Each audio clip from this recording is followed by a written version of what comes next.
Hi Greenhills tenants. So this video we're making is just to give you kind of a rundown of how your heat pump remote works. We're going to start off with page 1 of the owner's manual that you should have in your unit. If you don't have in the unit, you can follow along here. If you have it, you could pull it out just to get a better feel of what I'm about to say and what you're about to see. So we're going to flip to page 3. This is immediately the most important page, I think. It's going to show you what each operation does for your heat pump.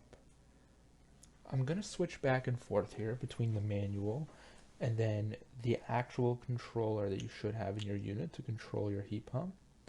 So you're going to see all these different little pictures. What they represent are here in the manual: auto, cooling, dry, fan, and heating. These 5 different settings are the options you have for your heat pump. Now, the most important two, in my opinion, are heating and cooling.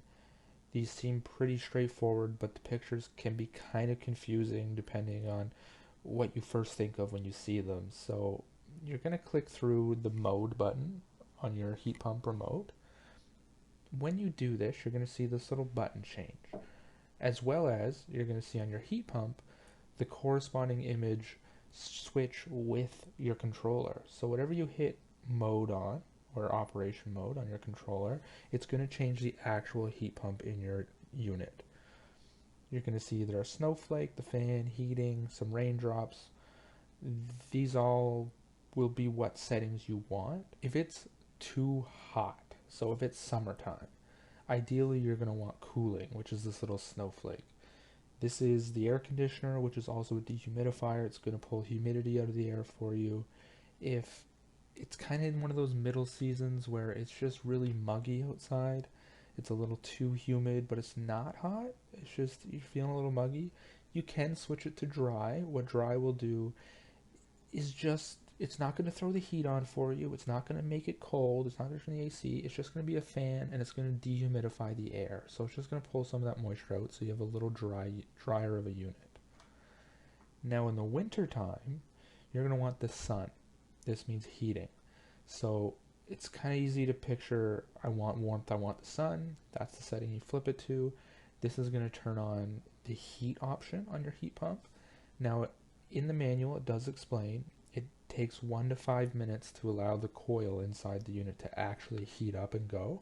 So if you turn it on and the heat pump doesn't turn on immediately, don't worry, it's just warming up before it starts pumping that hot air in. If we switch to page 4 of the manual, this would be, I'd say, the second most important page. You can manually set how fast you want the fan to go. Now, I usually just leave it on auto. You'll see there right at the top of the manual page. It just allows the heat pump to go at the speed it thinks it needs to go at to hit your temperature. If you're just getting inside and you're like, holy cow, it is hot in here, you might want to up the fan to 3 speed just to get it cooled down a little bit. But ideally, just leave it at auto. It's smart enough to know how to get you back to temperature. Last but not least is replacing the batteries. This is pretty basic. What you should know at least is that it needs AAA batteries. So just keep an extra set of AAA batteries on hand in case your remote does go out, because if it does, there's no other way to control that heat pump. So just have a pack of AAA batteries on hand. Your remote starts to go, just switch them in and out, and you're good to go. Now it does state in the book here the remote should be kept at least 1 meter from other electronic appliances like a television or a stereo. This is just for signal reasons, so when you're hitting the button you can be sure the signal is actually going to get to your heat pump. And it does want you to keep the remote not somewhere where there's going to be extreme temperatures. So don't put it next to a window that's open. Don't put it next to the oven when you're cooking, because this can mess with the thermostat that's inside your controller, and you don't want that.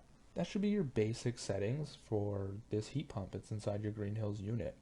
If you need any more detail, you can rewind, try to look at these manual pages, go through the manual yourself if you have it. If you don't have the manual, I'm sure we can get you a digital copy if you request it. If you have any other questions, just reach out to us and let us know.